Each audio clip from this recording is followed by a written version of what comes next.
Aspirants நீங்கள் எல்லாருமே இப்போ வீட்டில் சொன்னாங்கன்றதுக்காகவோ இல்லை என் பெஸ்ட் ஃப்ரெண்ட் வந்து இந்த இன்ஸ்டியூட்டில் ஜாயின் பண்ணிட்டா அதனால நானும் வந்து படிக்கலான்ட்டு இருக்கேன் இந்த மாதிரி இவங்க சொன்னாங்க அப்படின்னு இல்லாமல் நீங்கள் வந்து முடிவெடுங்க. நான் இந்த எக்ஸாமுக்கு படிக்க போகிறேன், ஓகே நான் இதுதான் பண்ண போகிறேன் அப்படின்னு ஃபஸ்ட்டு தெளிவாக நீங்கள் முடிவெடுங்க. ஏன்னா நான் எப்போ வந்து வீட்டில் சொன்னாங்க அதை சொன்னாங்க இதை சொன்னாங்கன்றதெல்லாம் ஒத்தி வச்சுட்டு நானும் முடிவு எப்போ எடுத்தேனோ அப்போ தான் என்னால் எக்ஸாம் கிளியர் பண்ண முடிஞ்சது. ஸோ ஃபஸ்ட்டு விஷயம் அது. இன்னொன்று, உங்களை நீங்கள் நம்புங்க, நம்மளால இது முடியும். நம்மளுக்கு நிறைய வந்து இன்ஃபீரியாரிட்டி காம்ப்ளெக்ஸ் இருக்கும், ஏற்கனவே ஏகப்பட்ட காம்ப்ளெக்ஸ் இருக்கும். இதில் எக்ஸாம்ஸ்லாம் வந்து எழுதும்போது இன்னும் டவுன் ஆயிரும். ஐயோ அவனால் எப்படி இவ்வளோ வாங்க முடியுது, நம்மளால் இதை கூட வாங்க முடியல அப்படின்லாம் கண்டிப்பாக தோணும். பட் அந்த மாதிரி வந்து எந்த ஒரு தாட்ஸ்க்கும் இடம் கொடுக்காம உங்களை நீங்கள் பயங்கரமாக பிலீவ் பண்ணி கண்டிப்பாக எஃபோர்ட் போடுங்க.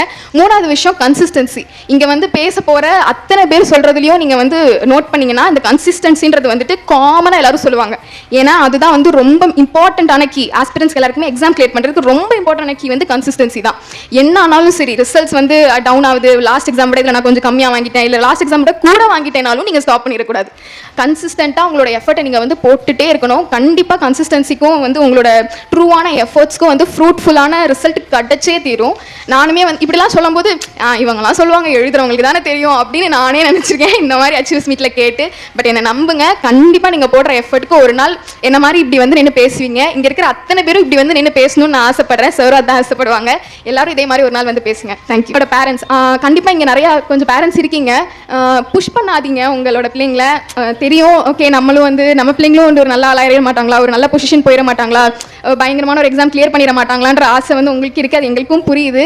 பட் படி படி படி, இதை பண்ணிட்டியா அதை பண்ணிட்டியா, இந்த எக்ஸாம்க்கு அப்ளை பண்ணியா அதுக்கு பண்ணலையா, இதுக்கு ஏன் பண்ணாமல் விட்ட, பக்கத்து வீட்டு பொண்ணு பண்ணியிருக்காளே, நம்ம சித்தி பொண்ணு பண்ணிட்டாலே அப்படின்னு தயவு செஞ்சு சொல்லாதீங்க. ஏன்னா ஆல்ரெடி இப்படி ஒரு எக்ஸாமுக்கு வந்து ப்ரிப்பேர் பண்ணுறதே ரொம்ப வந்து மென்டலி டயரிங்கான விஷயம்.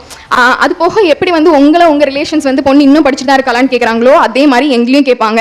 என் தெருவுலலாம் வந்து ஒரு அங்கிள் இருந்தார், டெய்லி நான் இன்ஸ்டியூட் கிளம்பி போகும்போது கேட்பார், இன்னும் மாமா படிச்சுட்டு இருக்கேன், நீங்கள் நேற்று தானே கேட்டீங்க, இன்றைக்கும் கேட்டால் எப்படி அதுக்குள்ளே கிளியர் பண்ண முடியும், அந்த மாதிரி இருக்கும்.